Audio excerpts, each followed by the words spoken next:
November 11th, 1918. All across the Western Front, the clocks that were lucky enough to escape the 4 years of shelling chimed the 11th hour. And with that, the First World War came to an end. From 10 o'clock to 11, the hour for the cessation of hostilities, the opposed batteries simply raised hell. Not even the artillery prelude to our advance in the Argonne had anything on it. To an attempted advance was out of the question. It was not a barrage. It was a deluge. Nothing quite so electrical in effect as the sudden stop that came at 11 a.m. has ever occurred to me.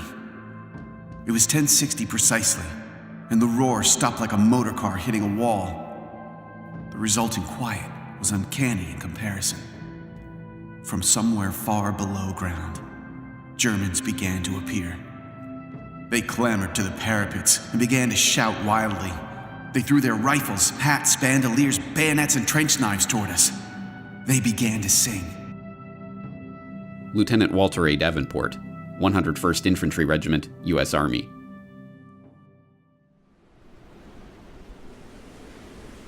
And just like that, it was over. 4 years of the bloodiest carnage the world had ever seen came to a stop as sudden and bewildering as its start.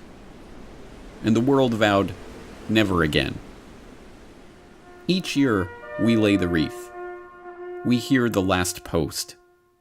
We mouth the words, never again, like an incantation. But what does it mean? To answer this question, we have to understand what World War I was. World War I was an explosion. A breaking point in history. In the smoldering shell hole of that great cataclysm lay the industrial era optimism of never-ending progress. Old verities about the glory of war lay strewn around the battlefields of that great war, like a fallen soldier left to die in no man's land. And along with it lay all the broken dreams of a world order that had been blown apart. Whether we know it or not, we here in the 21st century are still living in the crater of that explosion, the victims of a First World War that we are only now beginning to understand. What was World War I about? How did it start? Who won? And what did they win? Now, 100 years after those final shots rang out, these questions still puzzle historians and laymen alike. But as we shall see, this confusion is not a happenstance of history, but the wool that has been pulled over our eyes to stop us from seeing what World War I really was. This is the story of World War I that you didn't read in the history books. This is the World War I conspiracy.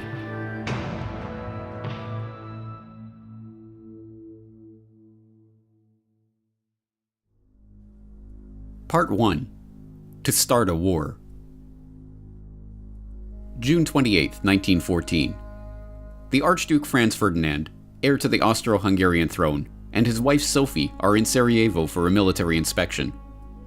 In retrospect, it's a risky provocation, like tossing a match into a powder keg.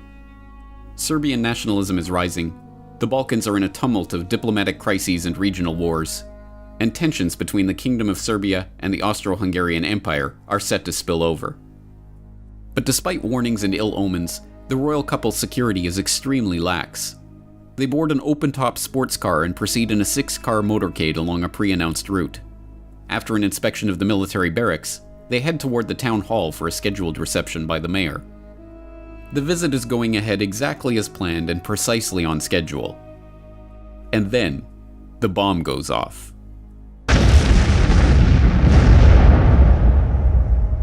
As we now know, the motorcade was a death trap.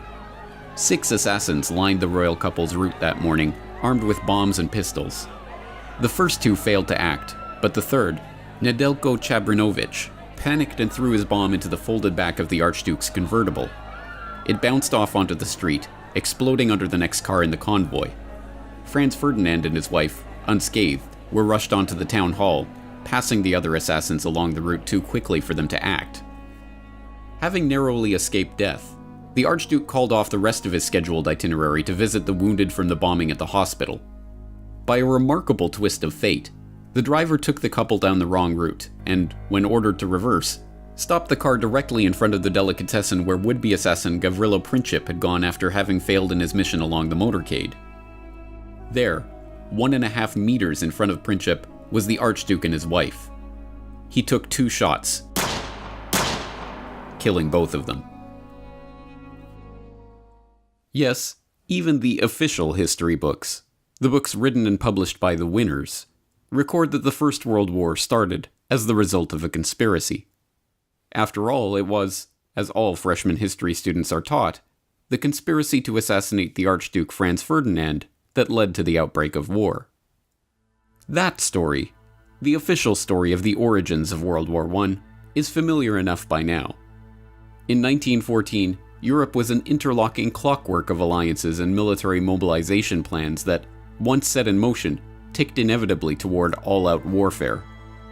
The assassination of the Archduke was merely the excuse to set that clockwork in motion, and the resulting July crisis of diplomatic and military escalations led with perfect predictability to continental and, eventually, global war. In this carefully sanitized version of history, World War I starts in Sarajevo on June 28, 1914. But this official history leaves out so much of the real story about the build-up to war that it amounts to a lie. But it does get one thing right. The First World War was the result of a conspiracy. To understand this conspiracy, we must turn not to Sarajevo and the conclave of Serbian nationalists plotting their assassination in the summer of 1914, but to a chilly drawing room in London in the winter of 1891. There, 3 of the most important men of the age, men whose names are but dimly remembered today, are taking the first concrete steps toward forming a secret society that they have been discussing amongst themselves for years. The group that springs from this meeting will go on to leverage the wealth and power of its members to shape the course of history, and, 23 years later, will drive the world into the first truly global war. Their plan reads like outlandish historical fiction. They will form a secret organization dedicated to the extension of British rule throughout the world and the ultimate recovery of the United States of America as an integral part of a British empire. The group is to be structured along the lines of a religious brotherhood.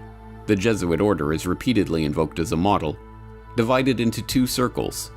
An inner circle, called the Society of the Elect, who are to direct the activity of the larger outer circle, dubbed the Association of Helpers, who are not to know of the inner circle's existence.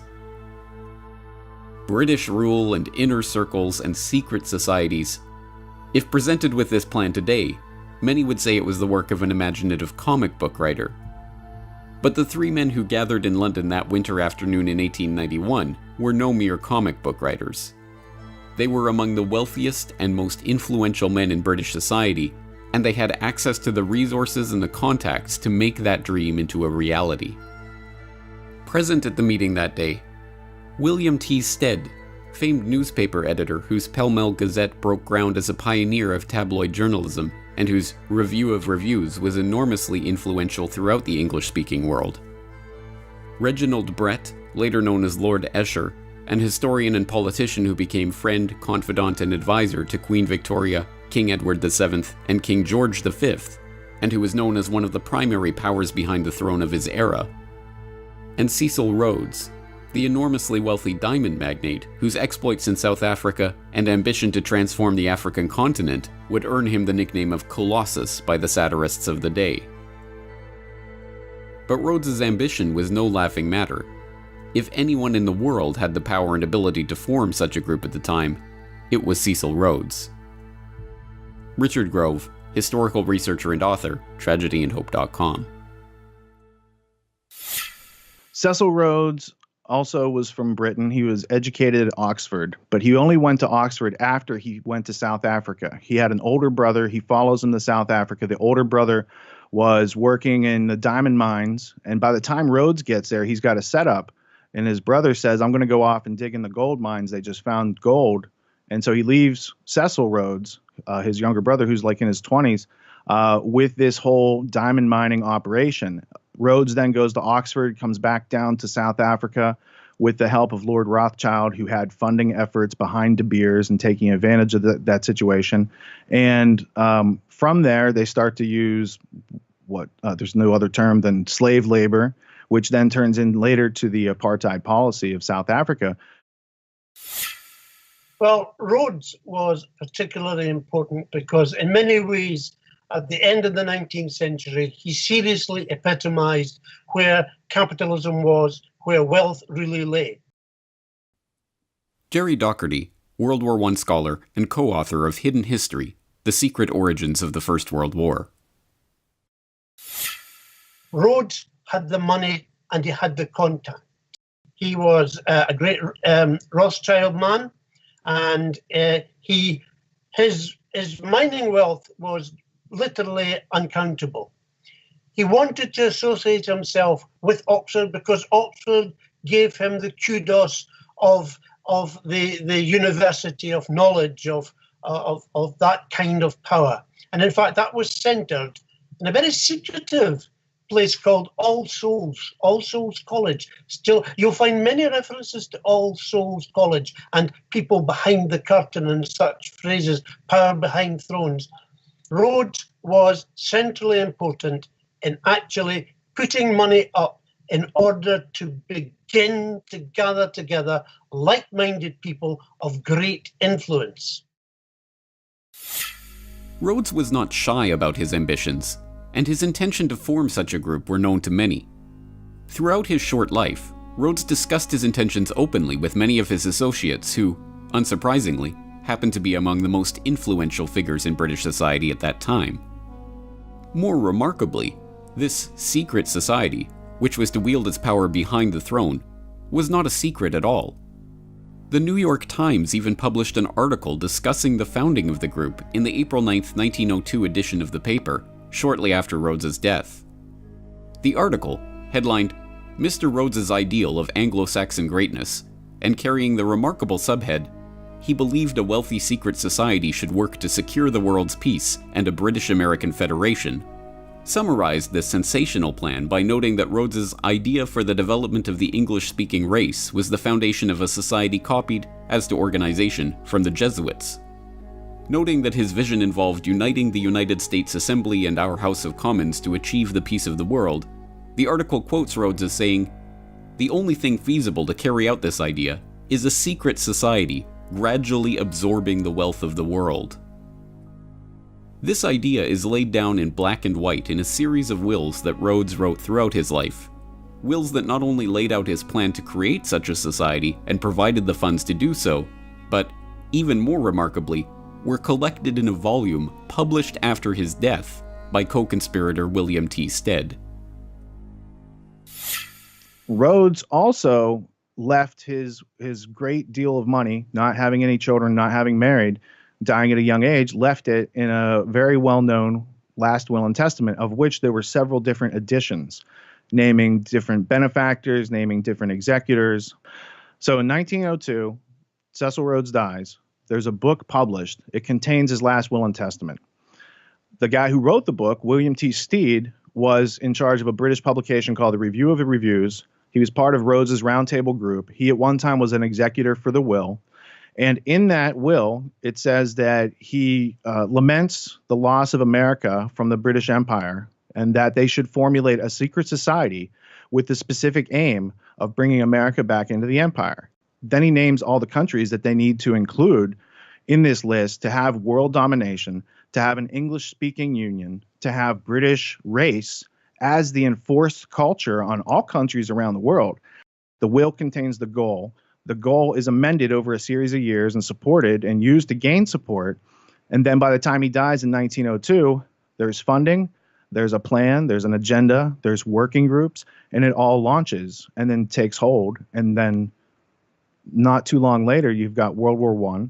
And then from that, you've got World War II. And then you've got a century of control and slavery that really could have been prevented.